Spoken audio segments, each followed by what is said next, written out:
And welcome back to our college basketball best bets here on the channel. Doing something a little bit different today. We are doing 10 best bets for college basketball today instead of 5. Of course, we hit the goal yesterday of 100 likes on our college basketball video, and we hit 230 likes. So thank you guys for all of that. Yesterday, I think, was our highest viewed day on the channel since I started doing college basketball and NBA predictions. So I want to thank you guys for that. But we've got 10 best bets today for college basketball here on Saturday, January 11th.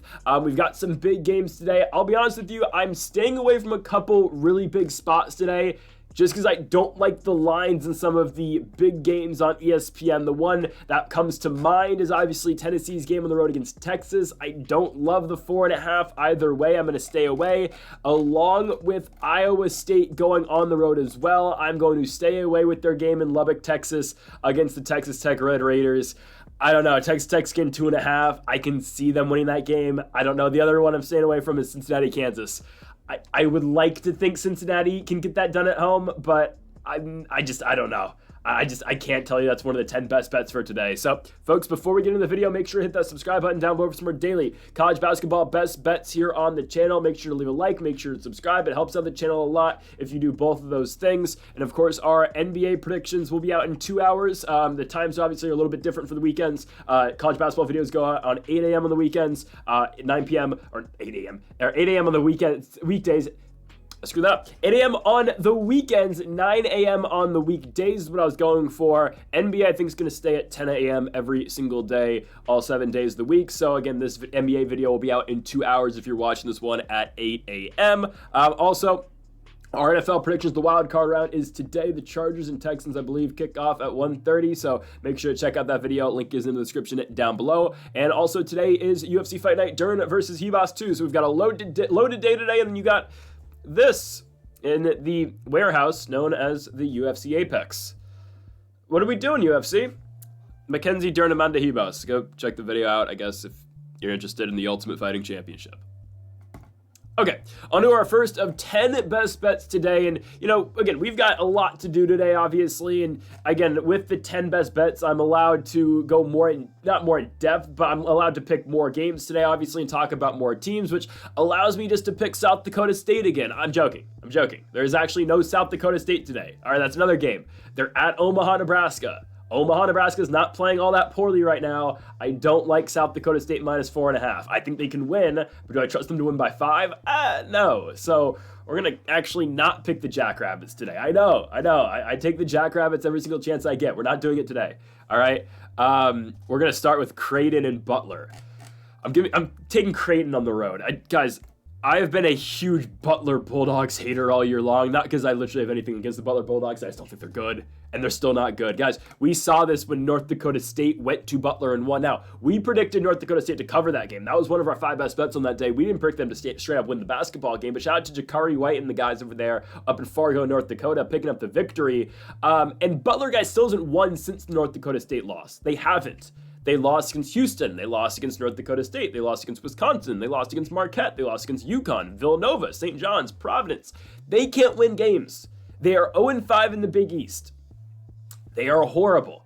You're telling me they're going to beat Creighton? Don't think so. Creighton is favored to win this basketball game. They're getting 2.5 points on the road, and I get it. Creighton is 9-6 this season. They're 2-2 in the Big East. Losses on the road, both in DC to Georgetown and over in Milwaukee against Marquette. Their wins both at home, Nova and St. John's. But guys, it's a huge difference playing teams like Marquette and Georgetown than it is to go play in the Hinkie Fieldhouse over in Indianapolis, Indiana against the Butler Bulldogs. Creighton has shown capability of beating teams this season. Now, I don't think they have a road win all year. They don't. All their wins are at home. UT Rio Grande, Fairleigh Dickinson, Houston Christian, Kansas City, Notre Dame, Kansas, huge victory. Kansas was number 1 at the time. UNLV, Nova, St. John's. Their losses are either neutral sites at home or on the road. Tuscaloosa lost, again, DC lost, and in Milwaukee lost. Again, Butler is not on the level of Alabama, Georgetown, Marquette. And again, maybe Georgetown's not on that same level as those other two, but still, Butler, again, this is a 7-9 team this season, but this is a team that started 7-1. They have lost 8 games in a row, And again, one of those games is North Dakota State. They keep losing the Big East. They went to Providence, Rhode Island and lost by 19 points. I just don't think Butler's all that good this year. I'll be honest with you. Now, again, everyone's better than DePaul, who can't win a game in the Big East, right? I mean, when does DePaul play Butler? TBD? How's there no date for this game? Oh, just the times TBD. Okay, January 25th. So that's when Butler will be able to pick up their first win in the Big East. Actually, they get Seton Hall at home next week. Oh, they'll probably get that. Probably. All I know is that DePaul will never win a game in the Big East. It's actually crazy. Just like Minnesota this year. Hey, keep telling you Minnesota's horrible. Just saying. Anyways, Butler is just not that great this season. Again, yes, they could probably beat DePaul, but that's it. They are led by Jamel Telfort, who's averaging 16 points a night. Pierre Brooks, the second, averaging 15, and Patrick McCaffrey averaging 13. But once you get past those top three guys, no one else in this team averages more than 7 points a night. This is a Butler team that struggles a lot. And again, it's been apparent they haven't won a basketball game since December 3rd. I mean, it's been over a month since this team has won. You expect them to go beat Creighton here, and I get it. The Blue Jays have not been overly impressive, but at least they can win in the Big East. And I get it. They haven't won on the road yet this season, but I really don't think it's going to make too much of a difference in this basketball game. I think it's going to be a competitive game, but I do think Creighton does, get the better of this game, obviously, over in Indianapolis. Ryan Kalkbrenner leads this Creighton team in both points and rebounds. He's averaging 17 and 8. You got Stephen Ashworth, who's averaging 17 and 6. Pop Isaacs, Neal as well, Jackson McAndrew. I mean, there's guys on this Creighton team. Pop Isaacs, by the way, though, hasn't been playing since the Kansas game. He's still out, if I'm not mistaken. Yeah. Regardless, I like Creighton to win this basketball game. Again, Ashworth and Ryan and Kalkbrenner have been fine for Creighton, and I think they're able to go on the road here and beat this Butler team that's just struggled all year long. Again, yeah, I know the game's in Indianapolis. I don't really think it makes too much of a difference. When you look at both these squads, Creighton is just the better team. Butler has struggled to score the basketball in their last 3 games. They haven't eclipsed their highest point total in 2025 is 65 points.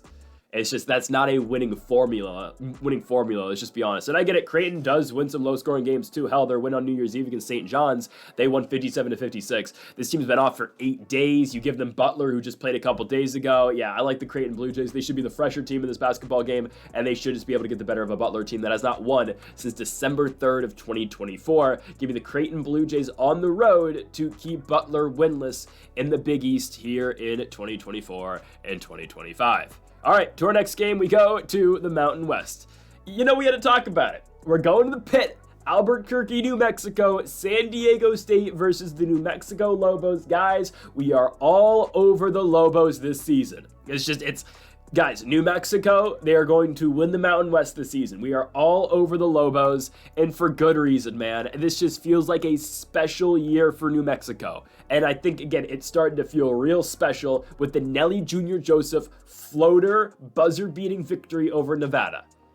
I think everything is starting to really come together for the Lobos. I think maybe losing to the Aggies of New Mexico State was the slap in the face that New Mexico needed, because they haven't lost since. They beat Western New Mexico, who cares? They beat VCU, they went to Colorado State and won, they went to Fresno State and won. I was at that game. They beat Nevada, they beat Wyoming on the road. And now, that game on the road against Wyoming, they are down by they're 15 points, about 14 points in that game at around halftime. They come back, they don't just win the basketball game, they come back and cover.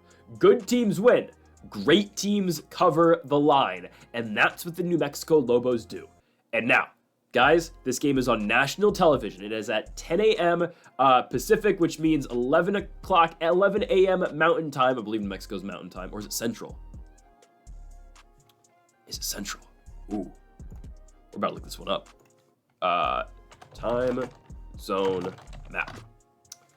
I think I've never been to New Mexico, I'll be honest. I think it's it's mountain. Here we go. Yeah, definitely mountain time. Okay, regardless, yeah, because I was gonna say, like, Texas is kind of the border for mountain time.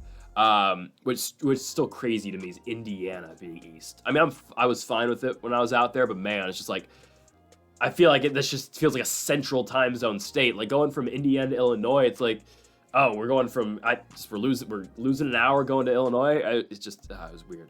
Anyways, guys, this is special for New Mexico right now. They're on CBS at 11 a.m.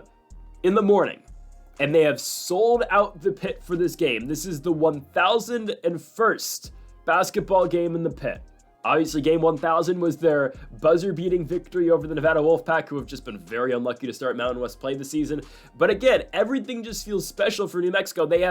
They've color coordinated the crowd obviously for this game, so they're going stripes, red, white at New Mexico tomorrow in Albuquerque. Guys, this just feels like a big time year for the New Mexico Lobos, and how big of a victory will it be if they can get the San Diego State Aztecs in this game? I think they will. As CSU so far in Mountain West play, they're 3-1. They've got wins over Boise State on the road. They beat Air Force. They suck. And they went on the road and beat Fresno State. Okay, they lost at home against Utah State by 1 point. For the Lobos, again, they are undefeated so far in Mountain West play. 5-0, wins over San Jose State, Colorado State, Fresno State, Nevada, Wyoming. Sure, they have not played the elite teams yet. We're talking about Utah State, San Diego State, and Boise State, but we are going to get to find out right now.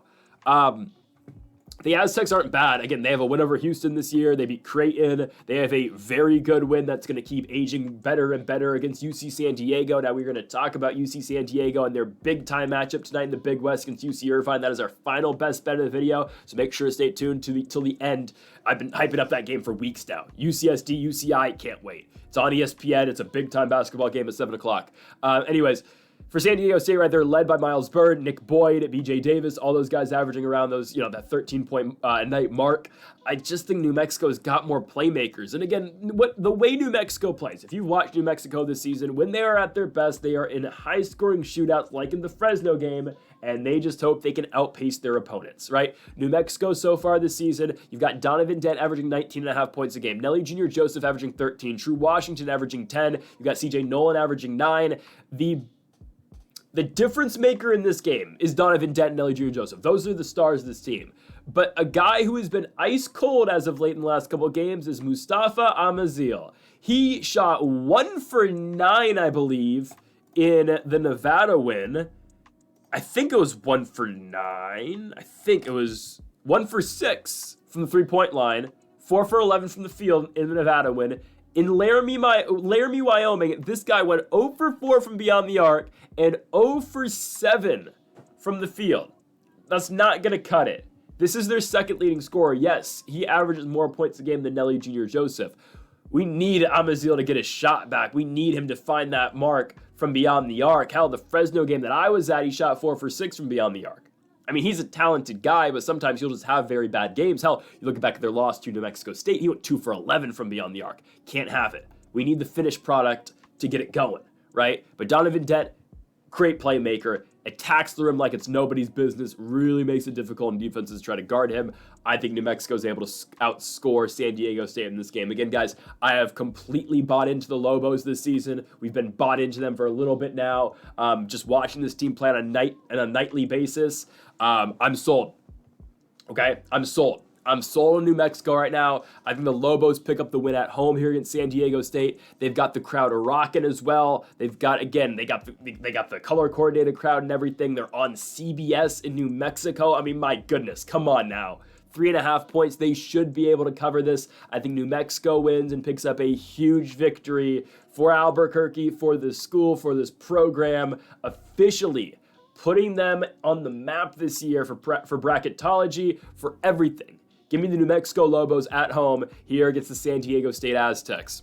Next up, we move on to some smaller school basketball, but I love the value. Absolutely love the value. Charleston goes on the road to take on Monmouth to West Long Branch, New Jersey. I'll be honest with you, I have never heard of that city in my life. We're taking Charleston, the 13-3 Charleston Cougars, to go on the road and blow out the 3-13 Monmouth Hawks. I don't think this is a trap game. I really don't think it is. I was a little bit confused when I saw the line, 6.5, really, but I think Charleston does just decimate this basketball team. This is a Monmouth team that is 1-2 so far in the CAA, and, they beat Stony Brook in their first game at home, okay. Then they went to Delaware, lost by 20 points, and the one that stands out is their loss to UNC Wilmington. They lost by 9 points at home against UNC Wilmington. There we go. Charleston's 3-0 in the CAA. This is a team that beat Hampton, they beat Townsend, and the other night we picked them to go to Hofstra and win, and what happened? They did pick up the victory by 6 points. So we're riding with the Cougars again. Guys, I think the Cougars are pretty good. Now, I wasn't picking them up all that often when they were in Maui or no, Honolulu for the Hawaii tournament. But they lose to Oregon State by 9 points. They beat Loyola Chicago, who's fallen apart this season, and they beat the Charlotte 49ers as well. I mean, Charleston's a good basketball team. What they have done post-Hawaii and Hawaii and since then has been really impressive. Charleston continues to win basketball games, and I do think they're the best team in the CAA. Again, you've got them, you got Elon, you got Drexel, UNC Wilmington, you've got William and Mary as well. Those are going to be the best teams in this conference. But right now, I really do think Charleston is the best squad, and that's why I'm a little bit confused why they're only getting 6.5 points on the road here. I get it, they've been on the road for a little bit now because they just had to go to Hofstra, but I mean, at the same time, Monmouth just played 2 days ago as well, and UNC Wilmington came into town and blew them out. So I don't get it. And again, Ante Brozovic is going to be the best player on the court. This guy's averaging 19.5 and 9 every night, right? You got CJ Fulton, who's one of their point guards on this team. You get Darren Boyd. You get AJ Smith. I think we're good in this one. You get Dewick Tavares as well, who's averaging 12.5 points for this Charleston Cougars squad.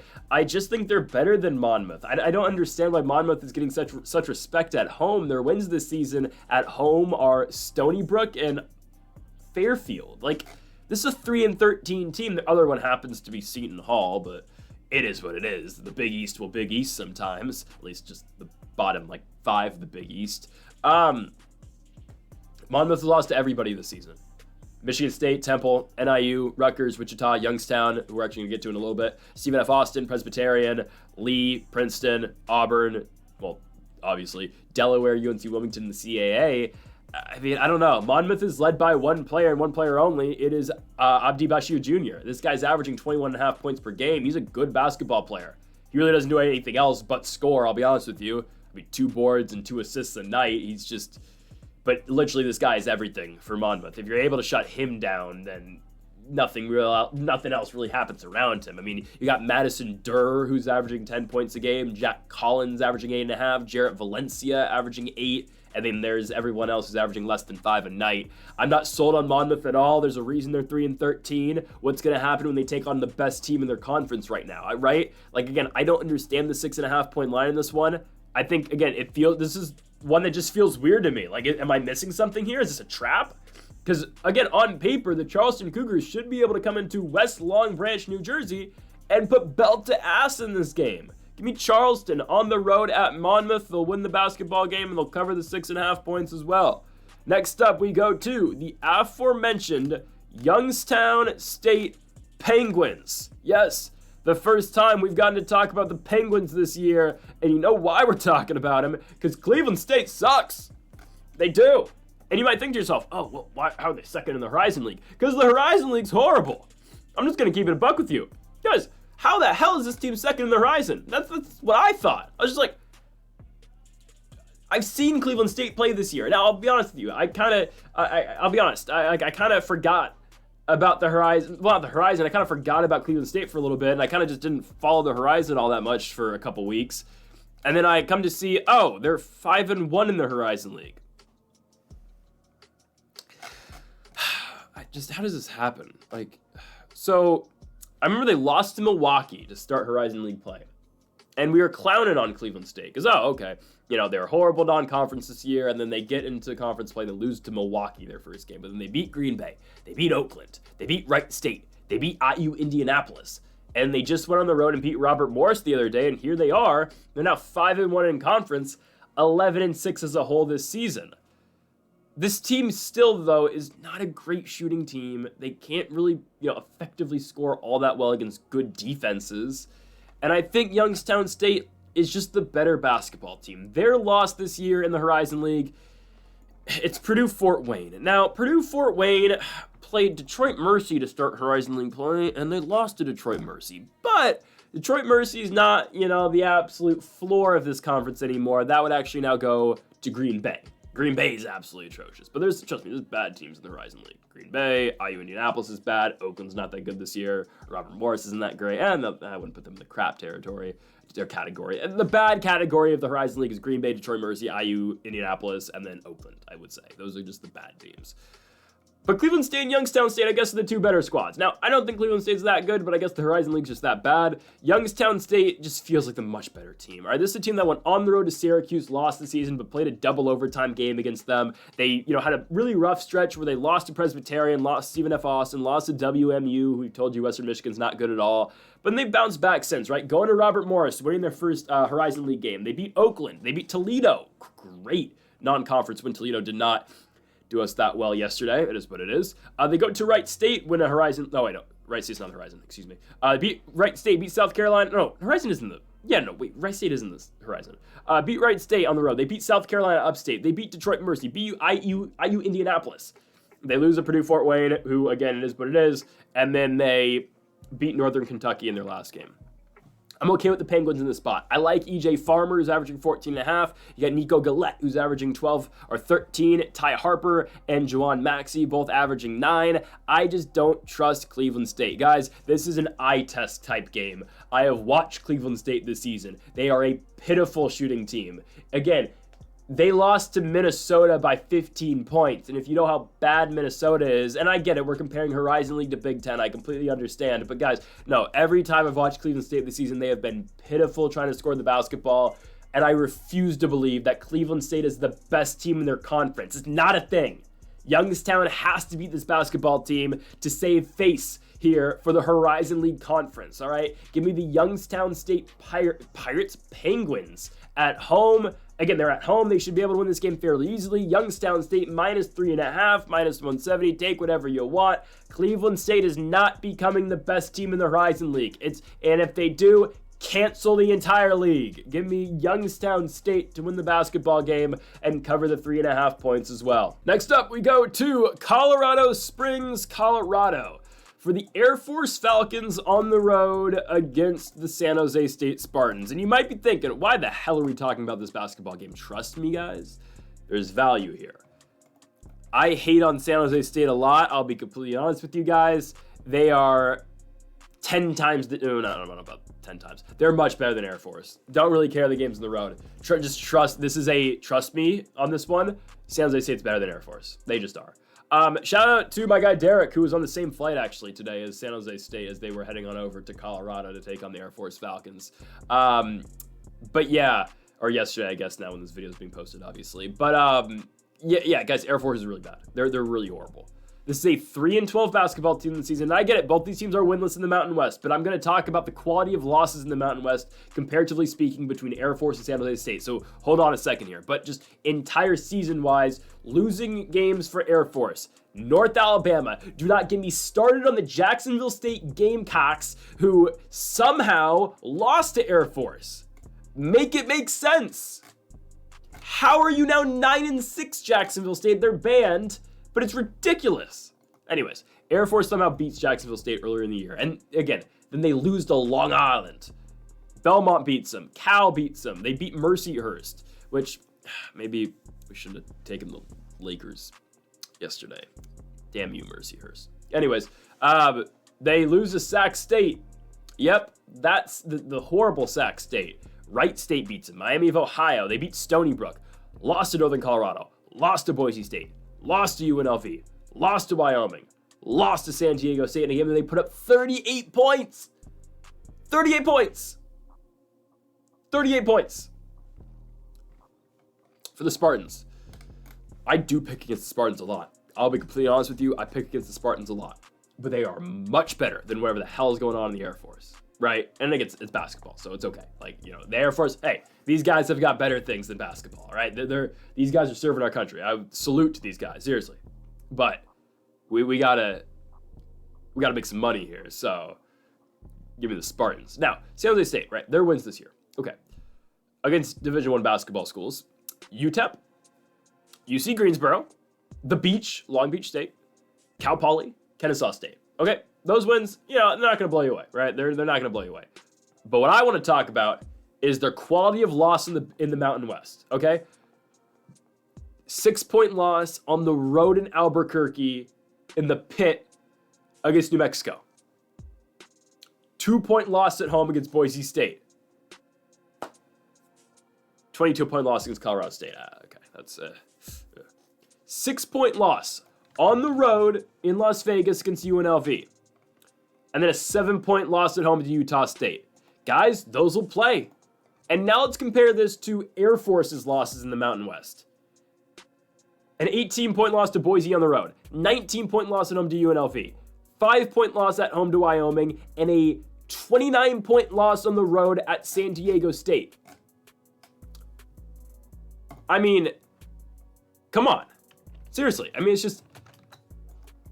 They're getting blown out every single game they play. Guys, there is a difference between the bad teams right now in the Mountain West. I'm gonna categorize the bad teams in the Mountain West. Fresno State, the really bad ones. Fresno State, San Jose State, Air Force. San Jose State and Fresno State are at a much different level than Air Force. Air Force just is not playing good ball this year, man. They are just not. Now, before we're picking San Jose State, obviously. But this is something I gotta show you. Now, I've never been to a San Jose State basketball game. I probably need to go because I'm literally right there. Okay, here we go. Look at this, guys. This is what goes on at a San Jose State basketball game. Look at this crowd. Look at this. But it gets better. Let's look at the other side. Hold on. This is embarrassing, man. This is embarrassing. That's Utah State right there. Welcome to San Jose. Welcome to San Jose. Wow. Wow. It's embarrassing. San Jose State's going to win this basketball game, though. They're going to win this basketball game. There's a difference between San Jose State bad and Air Force bad, right? San Jose State currently led by Josh Uche, Will McClendon. Those are their guys. I mean, Uche averaging 17 points a night for the Air Force. Ethan Taylor's averaging 14, and that's about it. I don't think the Air Force is that good, guys. I just don't think they are, and they've kind of showed it all year long. They're 3-12. I'll be 100% transparent with you guys this year. I think we're 0-2 picking Air Force. Picking Air Force games. We picked Jack State to beat them, and then we picked Air Force to beat Long Island. Let's turn it around. San Jose State, do exactly what you're supposed to do against the Air Force Falcons. Give me the San Jose State Spartans on the road in Colorado Springs against the Air Force. Next up, we move on to, one hell of a basketball game, but I see value. Again, this might not be the game that's going to wow you, but let's go to Macomb, Illinois. Don't know where in Illinois this is. But we're going to Macomb, Illinois for Tennessee State versus Western Illinois. And real quick, before we get into this prediction, I thought that I'd bring this up. Since we have a long video today, quick intermission, I just want to mention the fact that Indiana's only 2 losses this year were to the teams that are in the national championship game. I just want to say, I just want to bring it up, guys. I'm just telling you. We want to hate on Indiana so much, but look at what happened at the end of the year. Okay, anyways, I just had to get that out of my system. We've got Tennessee State going on the road to Western Illinois. I think the Leathernecks are the way better basketball team. Now, I remember the first game of the year and the first video we made all year for college basketball was a video that had West Illinois and San Jose State in it. That game was played at the Provident Credit Union Arena, I believe it's called, in San Jose. And West Illinois beat San Jose State in San Jose, and we predicted that one right. West Illinois hasn't been all that impressive since, but they're an 8-8 team in the Ohio Valley, coming off a win a couple games ago at East Illinois. They are 2-3 in conference this year. Their wins are Tennessee Tech, who I actually thought was horrible at one point to start the year. I really thought Tennessee Tech was bad, and that's why I did pick West Illinois to beat Tennessee Tech, and obviously they did. But West Illinois, oddly enough, is now 9-7 and 4-1 in conference. They have not lost a game since they went to West Illinois and lost. So, I don't know. Maybe Tennessee Tech, the Golden Eagles are doing something here. I love their logo. They got sick colors. It's just Lakers colors. But anyways. Same with the Leathernecks, though. Right? West Illinois, same colors. So since the Tennessee Tech win, though, they lose at Lindenwood, who, I don't know, not a conference game, but Lindenwood's just very confusing. They lose to SIUE, Edwardsville, and they beat East Illinois, and they just lost their last game to UT Martin by 2 points, 85-83.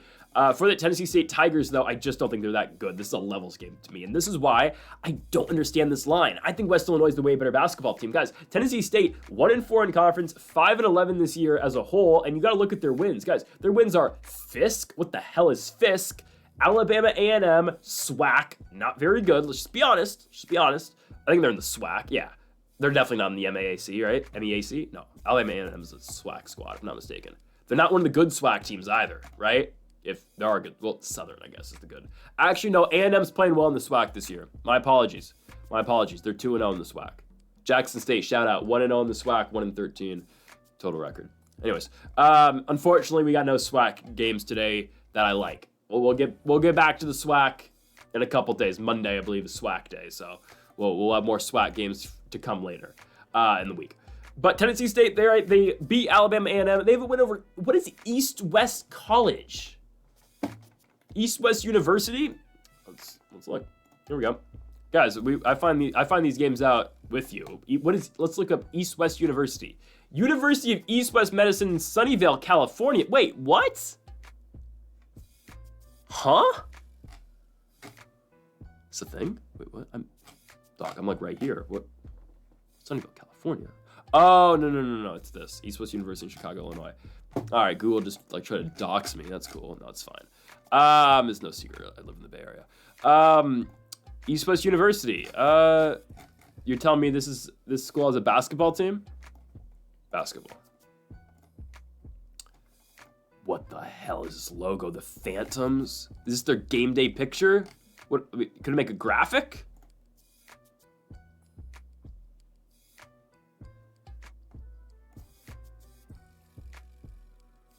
Wow. These are the type of teams Tennessee State's playing, guys. They beat them 110-33. Great. They beat Johnson University of Tennessee, which I believe is an NIAA or a D2 school, and they beat Little Rock. So realistically, guys, Tennessee State has 2 wins this year. Alabama A&M out the SWAC, and Little Rock. It gets them their first victory in conference this year, but yeah, it just kind of shows you where Tennessee State's at. Like, it's just, and we're expecting them to beat West Illinois. This is why I'm really confused about this line. I'm very confused. Now, I'd expect this line to move. So again, I'm recording this video right now at, if my camera will focus, it's definitely not going to focus. There we go. 1:12 in the morning. 1:12 a.m. on Saturday morning, obviously, right? I don't know if this line will move. This video obviously will be up in 7 hours. I would hammer West Illinois. Okay, I wouldn't say hammer. Don't hammer it. But I would definitely take this. I don't understand why they are barely getting points, but take the money line right now. Again, if you can get minus 120 for West Illinois, I really feel like that's highway robbery. They're a much better team than Tennessee State. They just are. They're led by Marco Maletich, who's averaging 18 points a night. Ryan Myers averages 15.5 for this West Illinois team. He is their point guard. Sean Smith as well. I think they're a much better team than Tennessee State. A Tennessee State team that's realistically won 2 games all year. Brandon Weston's their best guy, averages 17 points a night. But beyond him, there's really not much going on here for Tennessee State. I really like the Leathernecks in this basketball game. Give me Western Illinois at home. They should win the game. They should cover the 1.5 points as well. Realistically, guys, I think this line should be like 5.5, 6.5. So to me, 1.5 feels like highway robbery. I'm just saying. Maybe there's something I'm missing, but I don't think there is. Give me West Illinois at home. Next up, we move on to, I believe, our 7th best bet of the video, and it's to the U. It's all about the U. Shout out to Carson Beck. Just saying. Carson Beck's going to be the best player in college football next year. It was the best decision he could have ever made. Wake Forest versus Miami. We're not picking Miami, obviously. Give me Wake Forest. I understand why the line's where it's at. And again, Miami's got to win one eventually in the ACC. Again, eventually it has to happen. But if it doesn't happen tonight, they're not going to Duke and winning on the 14th. So the next real opportunity comes against SMU a week from today back in Miami. And then they go out west to Stanford and Cal. Yeah, I don't know. I'm taking Wake Forest in the spot. I just am. Guys, Miami's 0-4 in the ACC this year. They're 4-11. Again, they've been one of the most disappointing teams in all college basketball this year. They have lost now 11 out their last 12 games. The only win being a Presbyterian victory, so that again includes losses like Charleston Southern, VCU, OK State, Mount St. Mary's, Boston College, VTech, they can't beat anybody right now. And even when you look at their ACC games this year, 0-4 in conference, they have not lost a game by single digits yet in ACC play. Oh no, the VTech lost by 1, but still. 1-point loss at VTech, 15-point loss at home against Florida State, 10-point loss at Boston College, and a 10-point loss at home against Clemson. This team is just not good. Obviously, again, coach stepping down regardless. It's just a mess right now in Miami, at least basketball-wise. It's all it is. This team cannot figure it out right now. Nigel Pack's still out. He's been out since the Tennessee game. Matthew Cleveland's leading the team in points with 13 tonight. Lynn Kidd is averaging 11. I think the Demon Deacons are just the better basketball team. Hunter Salas averages 18.5 points a game, by far the best scorer on this court. He's a guy who should take over this basketball game. Who is going to compete for boards with Travion Spillers? It's going to be Lynn Kidd. I think Spillers is the better player. Just think he is. I think Wake Forest should win that matchup. You got Cameron Hildreth, who's averaging 12.5 points a game for Wake Forest, and the Demon Deacons have just been the better team. This is a 3-1 team in the ACC this year. Win against Boston College, a loss against Clemson on the road. It is what it is by 11 points. They go to Syracuse and win in upstate New York, and they just beat the Wolfpack of NC State by 18. Again, not the same Final Four team as last year, but still a good victory over North Carolina State, the reigning ACC champs. I get it. Wake's non-conference wasn't great. They go to Xavier, lose. They lost to Florida. A&M they lost to. Obviously, they beat Minnesota, because if you don't beat Minnesota, you're not a half-serious team. But I don't mind Wake Forest at all in this spot. They're getting 2.5 points in the road. And yes, the whole thing comes in, this whole, I guess, idea of, okay, Miami's got to win one eventually does come into play. I completely get that, because I highly doubt Miami goes winless in the ACC this year, just like I think at some point Minnesota is probably going to win one in the Big Ten. I think at some point DePaul is going to probably win one in the Big East this year. Actually, I don't know. We've seen DePaul just completely lose out every single year in the Big East, so that one wouldn't surprise me. But Miami, I feel like, has to get one eventually, right? I don't think it's tonight, though. I really think Wake Forest is the better basketball team. I think Salas, again, is the best guy on the court here. Wake's an 11-4 team this season. Miami has just looked dysfunctional this year. Again, they're 4-11. They lost to Mount St. Mary's this year. They lost to Charleston Southern this year, both at home. And I don't think, again, playing in Miami is not some crazy advantage for the Hurricanes. It hasn't been this year. Their wins at home this season are FDU, I can never say that school's name. Binghamton. Is it Binghamton? Binghamton. I don't know. Copen State and Presbyterian. I mean, those are all great victories. They're not beating Wake Forest. They're just not. And if Wake Forest doesn't win this basketball game, I don't know where to start with the Demon Deacons. I think they should be able to get this one easily. It's going to be Wake Forest on the road at Miami. They'll win the basketball game, and they will cover the 2.5 points as well. Next up, we move on to the Levy Center, Santa Clara, California. We go to the West Coast Conference for the Santa Clara Broncos and the San Francisco Dons. And yeah, you might be sick of me just hating on San Francisco every chance I get. I don't know, I don't have a hatred for the Dons. It's just that I feel like they're extremely beatable. And hell, it finally paid off the last time we bet against them. We took the Cougs on the road, we took San Francisco. We picked against San Francisco on the road against the Cougs. Wazoo put off the victory over there in Pullman, Washington. Now, Wazoo lost to Pacific. How does that happen? I don't know. Kind of just, there goes my hype on Wazoo. But anyways, hey, the West Coast is odd, right? Santa Clara's 3-1, San Francisco's 4-1, Wazoo's 3-1. Pacific is 1-4 with the win over Wazoo. St. Mary's and Gonzaga both undefeated. But now you get the Dons versus the Broncos. Okay. Guys, the first time these two teams played, San Francisco, it was the 27th, 28th, I want to say, December? 30th, wow. Okay. Overtime game. Santa Clara should have won. Okay, Christoph Tilley needs to make one free throw to win the basketball game. Clank. I think he missed 2 of 2. I think he missed both. I think he pulled Alex Caravan. Missed both free throws. Santa Clara's got to play in overtime, and the Dons do win it. Now, I will give San Francisco credit in this game. Honestly, I'll give Malik Thomas credit. Malik Thomas is a really good basketball player. He's a very good shooter. He's a very effective scorer. He averages 21 points a night. He's a very good basketball player. Marcus Williams is pretty solid. Tyron Riley's pretty solid. The rest of the team is not very good. Wang will sometimes hit threes. Yeah, actually, Wang can randomly get hot from three. I'll give Wang that. Junji Wang, I believe is his name. Yeah, Junji Wang out of Zhuzhou, China. I think that's that right. Yeah.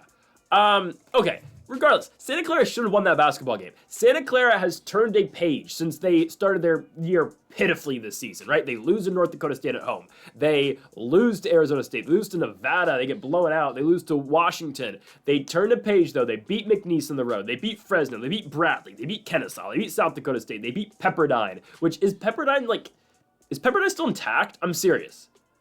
Is Pepperdine still around after everything that's happened in Malibu? I hope it is. Malibu was beautiful. I legitimately, is Malibu gone?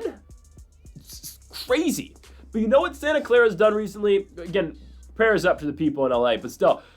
Guys, what Santa Clara has done so effectively in West Coast Conference play this year, they have won close games. San Diego, they go on the road, beat them by 1 point. They beat Oregon State by 1 point. They choked the hell out of that basketball game the other night, but they still came back and ended up winning it in overtime, all right? Santa Clara wins close games. They didn't do that the first time around against San Francisco, but I think they have learned their lesson.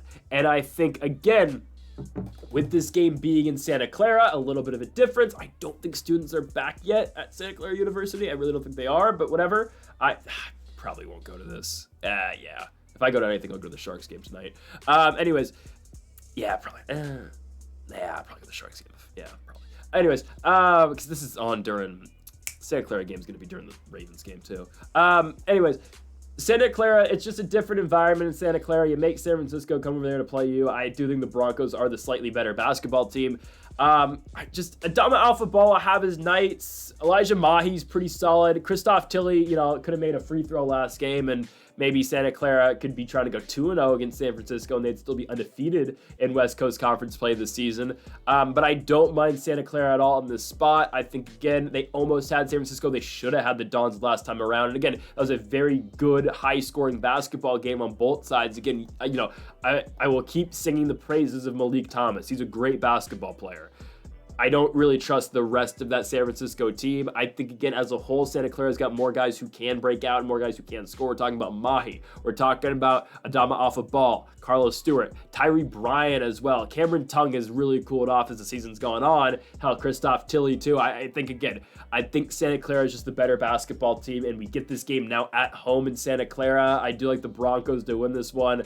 I just think they're better than San Francisco. So give me Santa Clara at the Levy Center. They'll win the basketball game, and they'll cover the 2.5 points as well. Let's go into our 9th best bet of the video. And yes, we finally go down to the South, to the Southeastern Conference. We've got the Mississippi State Bulldogs taking on the Kentucky Wildcats. Give me the 14th ranked Mississippi State Bulldogs to win the game and cover the 5.5 points as well. I get it. That is almost a ridiculous line against the number 6 team in the country. However, the rankings haven't been updated since Kentucky's 13-point loss on the road at Athens, Georgia.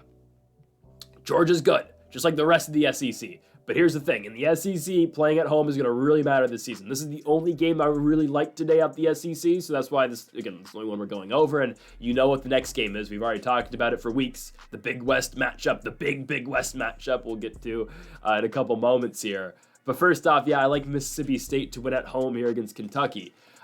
There are, 5 teams that are still undefeated in SEC play here in this gauntlet. We're talking about Auburn, who's probably the best team in the country, definitely the best team in the country. Mississippi State is 14-1, 2-0 in the SEC. Bama, Ole Miss, A&M.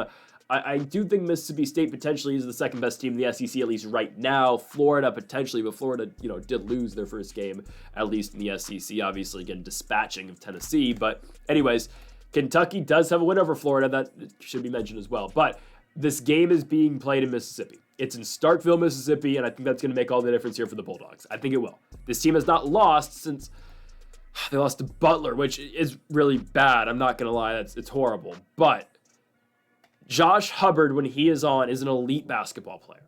He was excellent last year for Mississippi State. He was great. He was the guy. If you're watching Mississippi State basketball, you're watching it for the freshman Josh Hubbard last year. He's undersized, but he's an amazing shooter. He's 5'11", and he is fun to watch. When Josh Hubbard has a big game, Mississippi State is playing well.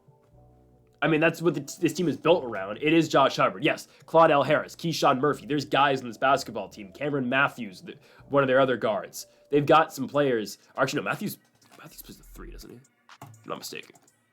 Yeah, Matthews plays the 3.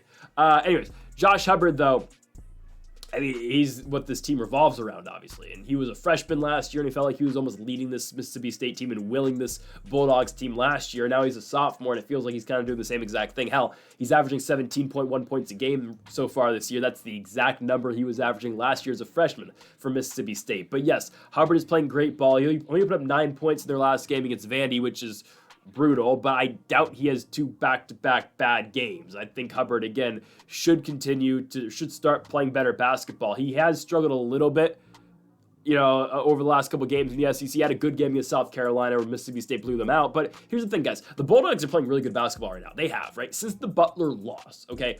Win over Pitt by 33 points. Prairie View A&M, they only beat them by 7. They beat McNeese by 3. Central Michigan, they beat 83-59. They beat Memphis on the road by 13 points. Bethune-Cookman by 14. South Carolina and Colin Murray Boyles, they beat them by 35 points. And they go on the road to Vanderbilt. They go to Tennessee and win the game by 12 points in a game where, again, Hubbard puts up 9 points.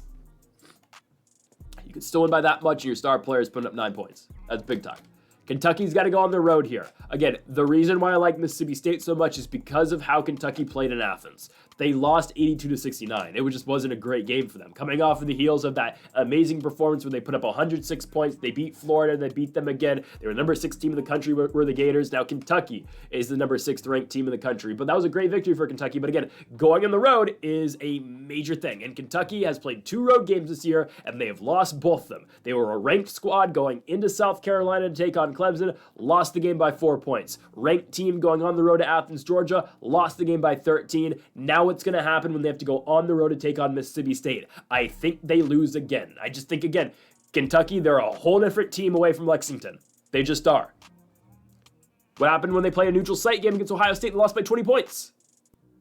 They beat Duke, I get it, neutral site, they beat Zaga, but still, when they have had to go into road environments, they have not played well this season. And now you're taking on an elite team in the SEC, a Mississippi State squad that's ranked 14th in the country, a team that, again, when Josh Hubbard's playing great basketball, they are very difficult to beat because Josh Hubbard will hit some big-time shots. Hell, watch the South Carolina game last year for Mississippi State. I know they didn't win that one against SC, but that was a crazy game where Hubbard puts up 28, tries to will them to victory in overtime. I was really impressed by Josh Hubbard last season, again, especially what he did down the stretch, like towards the end of the SEC play in February into March, and obviously into the SEC tournament. They obviously were not a team that made the NCAA tournament. No, they did. They lost to Michigan State. I'm tripping. Yeah, they lost that game big time. Regardless, I like the Bulldogs in the spot. I like the Bulldogs a lot. 5.5 points should be fine. Again, they were able to beat Vandy on the road by 12, and when South Carolina came into Mississippi, the Bulldogs beat them down by 25 points. Okay? And again, Kentucky just lost to Georgia by 13. I know it doesn't always work like this, but are you taking Georgia or Mississippi State to win a basketball game right now? Be honest, I'm taking Mississippi State. I think Mississippi State's better than Georgia. So with that being said, I think Mississippi State should be able to run right through Kentucky here. And Mississippi State cements themselves as a top 10 team in the country after a victory by more than 5.5 here at home against the Kentucky Wildcats. Let's go on to our final best bet of the video. Best bet number 10. And again, we had to close out the video with this one. We go to San Diego, California. We go to the Lion Tree Arena for the UC Irvine Anteaters and the UC San Diego Tritons. Give me the Anteaters, okay? We've been high on UCI all year long, and this is where we get a cash in on plus money. Either that, or you can take the plus 5.5 points as well. I don't mind that. Oh, they moved this game to ESPNU. I could have sworn this on ESPN2. Oh, that's brutal. That's brutal. Wait, what channel is the Ravens game on? Is that... Oh, did ESPN get the Ravens game? No, I think that's CBS. Wait, no. CBS got the Texans. That's it. No, Amazon got the Ravens game. So yeah, why is it not ESPN2? There's probably Let's look what game's on ESPN2. At 7, Arizona UCF's on ESPN. Arizona's a 16.5 point favorite. I wonder what's going to happen. There's no basketball game on ESPN2. Actually, I'll accept this if the UFC's on ESPN2. But no, I don't, the UFC's on Plus tomorrow. What does ESPN have going on ESPN2 that should be on over this? Wow, it's crazy. Crazy. We hate small school basketball on ESPN. Anyways, give me UCI. I really think, again, UC San Diego, if you look at people's rankings of like the best mid-major teams in the country, UC San Diego is always at the top, and I get that for good reason. Because they start off the season, they lost San Diego State on the road. They lose to Seattle University, who is not good, but somehow beat UW this year. They haven't lost since the Seattle University loss, though, right? They've won 12 in a row. They beat LaSalle, they beat JMU, they beat Toledo, Laverne, they beat UCSB, Cal State Bakersfield, Idaho, Utah State, which is a great victory, an amazing victory. They go to San Diego and win. They beat Occidental, they beat Cal State Fullerton, and they beat Cal Poly. And UCSD can score. Tyler McGee, Aniwana Tate Jones, Norden Kapik, Hayden Gray, all these guys average a crap ton of points. And McGee and Tate Jones both average over 18.